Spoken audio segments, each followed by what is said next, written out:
Bona nit, amics telespectadors. Els parla Bartomeu Andreu per a Més TVO. Ara que l'any toca a la seva fi, és temps de fer balanç, de recordar els fets més destacats d'aquest racó de món ple de fumeres i avellaners. Per això demanarem l'ajut de dos simpàtics personatges que s'han acompanyat aquestes setmanes, el Beto i el Bombeta, dos ninots en blanc i negre que ens han volgut mostrar que la vida és plena de grisos. Així doncs, anem a repassar els fets més destacables d'aquests 12 mesos. No perdin de vista que la felicitat està en saber què és el que cal oblidar. Aquest ha estat l'any del Consorci. Suposo que no cal que els expliqui què és el Consorci. O potser sí. Bé, ara tots ho tenim més clar. El Consorci havia de fer moltes coses. Una que tothom li reclama és regular el creixement industrial.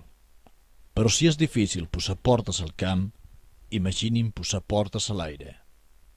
O és que ja no se'n recorden dels episodis de males olors que van patir a mitjans de maig? Si es pregunten quina és la postura del nostre petit amic respecte al conflicte entre indústria i turisme, ell ho té molt clar. I la pregunta del milió: on anirem a parar si continua el creixement de les fàbriques i els hotels?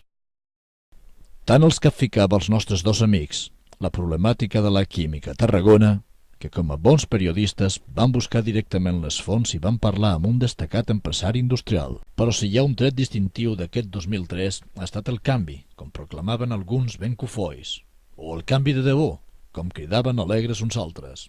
Tot i que també hi havia qui pensava que els únics que els agrada el canvi són els bebès mullats. Sembla que va ser ahir, i de fet va ser ahir, quan Convergència va treure 46 escons i Esquerra 23.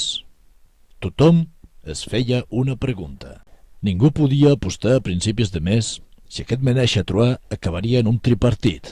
Bé, alguns sembla que ja havien fet les seves apostes, i després de caminar i parlar, ara seien i callaven.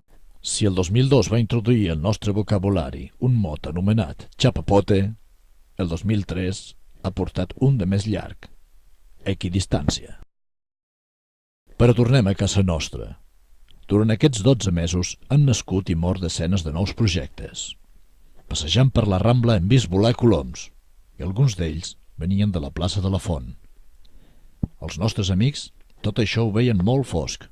Era lògic, estaven dins de la cova urbana. L'oposició, com sempre, només veia runes on el govern veia gratacels.